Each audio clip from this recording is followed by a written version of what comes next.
jam wale mon bandiraɓe musidɓe tedduɓe hettiɓe heeɗiɓe daraɓe Ayaw Pindi TV e garti e katade jomiraɗo e subakande o gam yettinan ɗon ko sifa e kelle gadane e jayndeji leydi Sénégal joni palen koye jayndeji ɗi. Alarba nogas lewru mai hitande junnaje ɗiɗi e nogas e jeegom ko sifa e kelle gadane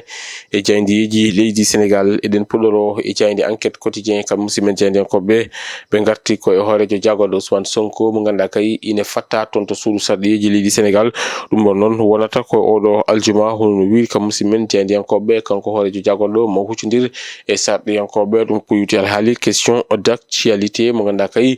kala edu mum omo heewi wadde ɗum toon to suudu sarɗiyeji toyete kam musidmen jayndekoɓe noon ɓe garti e ko yuti alhaali ko fattimo toon kanko hoorejo jagoɗo gueɗe kewɗe ne pattimo toon ha teki toon e ko yuti alhaali promulgation nden ɗon eɓɓore ko yuti alhaali e article L29 kam e L30 honno wiiri kam musidmen e jayndekoɓe jayne nde arti e Tamsir Thioye sarɗiyanke toon to suudu sarɗiyeji leydi Sénégal mo ganduɗa kay waɗino kuccam hakkude muɗum e jayndiyankoɓe ñalawma hanki o artude ko yuti alhaali promulgation ngal ɗon kuulal article L29 kam e L30 gam waylude ɗum ha wawde hokkude mo ganduɗa kañum woni Ousmane Sonko wawa jeeyde ɗiɗon sumgoji wi hollitino kanko waɗi annoncé un recours honno wiiri kam musidɓe jayndekoɓe kono noon kadi warti e ko yuti alhaali sifa hono on ɗon ɗum kala ni tawi jayne arti ko yuti alhaali olak kolliti ha jonde haalaka nene jokki haalede on ɗon Abdoulaye Diallo caggal nde o riwa e golle makko toon to olak e nden ɗon gollorde nde o gollortono ene wayno de ɓe kolliti kay wonande hunde nde jibini ko joni jibini polémique toon to nden ɗon gollorde wiyetende olak honno wiiri kam musidɓe jayndiyankoɓe ko siftini noon kanko Abdoulaye Diallo ko ganduɗa kay kañum woni baɗanoɗo siége toon to conseil administration wonde kay anden ɗon gollorde ko noon kadi kanko wonno gartiɗo ko yuti alhaali ganduɗa kay kañum woni coordinateur informatique wonde kay nden ɗon gollorde guittanoɗo e golle muɗum e ɗeɗo balɗe jawtude taw noon mo noon alda e sari alda e lawol ko ɗum jeeyi sababu noon nangoranɓemo ha joni nene jokki wadde seppoji guila ɗo ete nder lamborgo Dakar ha toon to Fouta ko noon kadi wonɓe toon to Saint-Louis toyete kamɓe kala naɓene daari kam nangorande on ɗon mo ganduɗa kay moɓe mbi ko gollotoɗo payodinde ko noon kadi darinoɗo gam wallude ɓe ganduɗa kañumen goni ɓe gollotoɓe toon to olak hani e golle mumen no hannirta niyete hono no wiiri e jayne nde ƴeewoyen e jayne ganduɗa kay kañum woni e jayne quotidien le quotidien kamɓe musidɓe jaynenkoɓe ɓe garti ko e omo ganduɗa kañum woni Tamsir Thioye sarɗiyanke o toon to suudu sarɗiyeji leydi Sénégal gartude ko yuti alhaali article L29 kam e L30 ɗo o wi hoorejo leydi ndi Bassirou Diomaye Diakhar Faye waɗi promulgué un faux texte hono wiiri kam musidɓe jaynenkoɓe kollitton wonde kay wonon texte ko waɗa falsifié ko ɗum ko caggal nde wote nde wota ha gasi ko on saaha noon ɓe mbaɗi falsifié ko faux texte woni ko waɗi promulgué e wiide e jayde ganduɗa kañum woni e jayde quotidien le quotidien jayde arti mo ganduɗa kañum woni Ceerno Alassane Sall sarɗiyanke ha joni de o salima ko wiwti alhaada kañum woni ASER kam e AEE po mo ganduɗa kañum woni EPC mo ganduɗa kay ko kannon haalituno ha joni ɓe kolliti kanko Ceerno Alassane Sall o salima kay ñifde on ɗon dossier ɗum ina tawe e jayde nde ƴeewoyen e jayde Walf Quotidien kamɓe noon ɓe garti ko e dialogue national wondude e question d'actualité ɓe mbi ko Diomaye kam e Sonko walla ko Sonko kam e Diomaye oɗo saaha joni kay ko dualité à distance won tan ko ɓingu babago à distance woni ko wona e waɗede hono no wiiri kam musidɓe jayndekoɓe ɓe garti noon e kuccam hakkude makko e jayndiyankoɓe ñalawma hanki o mo ganduɗa kañum woni député Tamsir Thioye ko ngulliɗi o suuti ko yuwiti alhaali promulgation ɗum ganduɗa kay kañum woni nden ɗon eɓɓore nde ganduɗa kay kañum woni article L29 kam e L30 ɗum noon ko gam waylude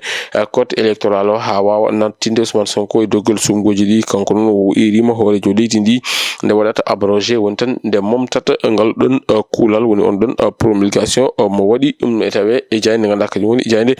wiyetende Walf Quotidien Les Échos arti ko yuti alhaali Jeux olympiques de la jeunesse ganniyaɗo yuɓɓinede ɗo ete nder leydi Sénégal ɓe mbi hoorejo leydi ndi kam e Dakar oɗo saha kay paari ngam jaɓɓade hono ngel ɗon kawgel ɗo ɓe mbaɗi natal jagorgal kalfinaɗo ko yuti e mahanteje kam e jagorgal kalfinaɗo coftal ɓalli ɓergal ko leti wonde kay e gueɗe ɗe leydi Sénégal Dakar lambago ngo paari ngam jaɓɓade ngel ɗon kawgel hono no wiiri kam musidmen jaydi yan koɓe wiyete jayde Vox Populi kañum arti e ko yuti on ɗon fannu ɓe mbi ko Sénégal enfin kañum kay paari ngam jaɓɓade ngel ɗon kawgel africain-kowel ganduɗa kay kañum woni kawgel windere-yankowel ko yuti alhaali Jeux olympiques de la jeunesse baɗeteɗo ɗo ete nder dunde Afrique lawol garwaniwol ko ɗum juɓɓine ɗo ete e nder dunde Afrique kono ɗum ko jani nde ruttima e konngudi mo ganduɗa kañum woni omo ganduɗa kañum woni Tamsir Thioye bannoɗo kuccam hakkude mum e janiyankoɓe ɗo ɓe mbi ko tumamu yaji kay wonna accusation ngaji mawɗi woni ko o fawi e ko yuti alhaali ɓe ganduɗa kañum goni sarɗiyankoɓe ɓe landa Pastef ɗum ko caggal nde ɓe mbaɗi adopté on ɗon modification ko projet de loi ngam arti ko yuti alhaali waylude omo ganduɗa kay kañum woni ko wiyete ko code électoral o ɗo ete nder leydi Sénégal o wi noon ko faux texte woni kay ko mo ganduɗa kañum woni hoorejo leydi ndi waɗi promulgué ko ɗum je sabanu ɓe mbi ko un faux texte a été promulgué au sommet de l'état hono no wiiri kam musidmen jaydi yankoɓe ganduɗa kay kamɓe goni jayde Vox Populi jayde li quotidien kañum arti ko yuti e alhaali ɗum ganduɗa kay kañum woni 37 milliards taw ko préji meɗen franc CFA ɗo ɓe mbi yaadi e hendu yaadi e poussiére ɗo ɓe mbi ko ɗum je sababu noon ceerno Alassane Sall ha joni de deƴƴani ko yuti alhaali on ɗon ɓe mbaɗi ɗon ko natal Azer natal gardiɗo Azer kam e ceerno Alassane Sall sarɗiyanko toon to suudu sarɗiyeji leydi Sénégal goɗɗo pattaɗo toon to suudu sarɗiyeji mo leydi Sénégal ko Ousmane Sonko hoorejo jagorɗo ɓe mbiten de ko oɗo aljuma kanko kay Ousmane Sonko omo anniyi yaade toon to suudu sarɗiyeji ko yuti alhaali mo ganduɗa kay kañum woni question d'actualité mo o waɗata e kala saaha toon to suudu sarɗiyeji to ko yon saaha noon jayde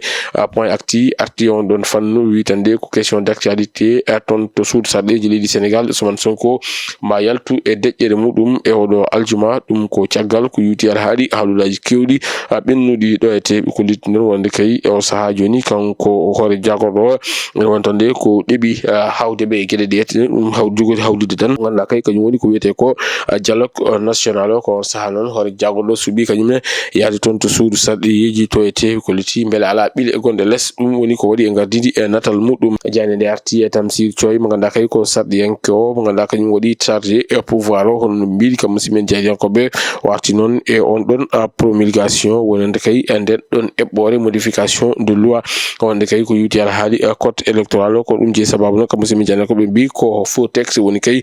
ko hoorejo leydi ndi waɗi promulgué e wiide makko kanko mo ganduɗa kañum woni sarɗiyanke goɗɗo mo ganduɗa kay nene jokki haala ka haala mum ha joni deƴƴani on ko ceerno Alassane Sall ɗum koko yuti alhaali 37 milliards taw copreje meɗen franc CFA ko yuti alhaali nden ɗon gollorde wiyetede Azer jani nde arti hen jayde libération kañum kam joƴini ɗon kala ko yowiti e kan arti e kay ganduɗa kay kañum woni jarate ko atayi oɗo saaha joni ɗo ete nder leydi Sénégal alhaali e Ndiaga Seck ɓe kolliti kay wonande dossier o ene woni tan de ko rogere wondere kay woni ko ubbiti ko yuti on ɗon fannu ko ɗum ji sababu noon ɓe garti e ɓen ɗon sappo ɓe ganduɗa kay kañum woni doggol mumen ngol Ndiaga Seck hokkirno wonde kay ɓen ɗon ene jokkodirno e muɗum to banggue debbati gorkati yagal e kolliti noon ko ene tolni e yimɓe 30 oɗo saaha kay e gueɗe ɗe nene tuumi ɗumen kono noon hen 15 oɗo saaha kay koko dogui ene majji hay goto anda to goni kolliti ko ene tolni e 23 e mandat de dépôt kañum kay fuɗɗama waɗede ko yewti e on ɗon fannu hono no wiiri jayde libération jayde nde ganduɗa kañum woni e jayde wiyetede jayde guindire Le Soleil kamɓe noon ɓe garti ko yewti alhaali cuuɗi dumbirɗo ɗo ete nder leydi Sénégal caɗele teskade hen ɗete ɗum jeeyi sababu noon kam musidɓe jeydiyankoɓe hande ko ɗum woni ko ɓe nayori konngudi Amsatou Sow Sidibé ine tawe e jayde nde ko noon kadi konngudi mo ganduɗa kañum woni Abdoul Khadre Sanoko ene tawe e nder jayde nde kamɓe ɓe ɗiɗi kala ɓe cuuti konngudi ko yewti on ɗon fannu jayde nde arti e Bouyel Bagdad ganduɗa kay ko kañum nene eɗen golle pawdinde ganduɗa kay nene woni e wadde e ko yewti alhaali yaha ngara taw ko e maaje e belde ɗe to ɗo te nder leydi ndi ɗum ne kala ine tawe e jayde nde ƴeewoyen jayde Rewmi Quotidien kam musidɓe jeydiyankoɓe ɓe garti ko e ko yewti alhaali konngudi Tamsir Thioye e riɗo procureur nde uddita losko ko yewti e alhaali nden ɗon eɓɓore nde ganduɗa kay article L29 kam article L30 mo ganduɗa wotama toon to suudu sarɗiyeji leydi Sénégal hollit noon ko faux texte ko ɗum kay woni ko waɗa promulgué ko ɗum jeeyi sababu noon o waɗi erima e faux et usage de faux o waɗino o erima noon procureur nde uddita hen losko wi hoorejo leydi ndi yo wad ganduɗa kay kañum woni abrogé honande kay nden ɗon eɓɓore walla ni on ɗon texte mo ganduɗa kay wodino ɗum promulgué holno wiiri e jayde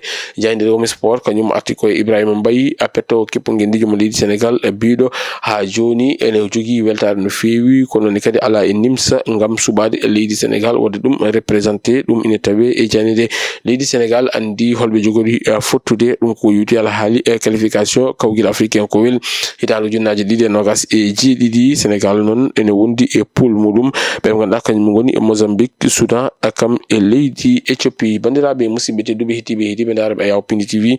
gasi ha laaɓi ceerno ko ɗum ɗo woni komin kemno rubinandade ko sifa e kelle gadan e jaydeji leydi Sénégal aadi meɗen e rubindo jaydeji wonata ko janggo soko weeli gueno ɗo e nden min mbiyo jokke ɗoftade kam e rewidade programme uji ɗi Pindi TV woto jejjite wadde abonné commenté kam e partagé Allah jarama on jarama.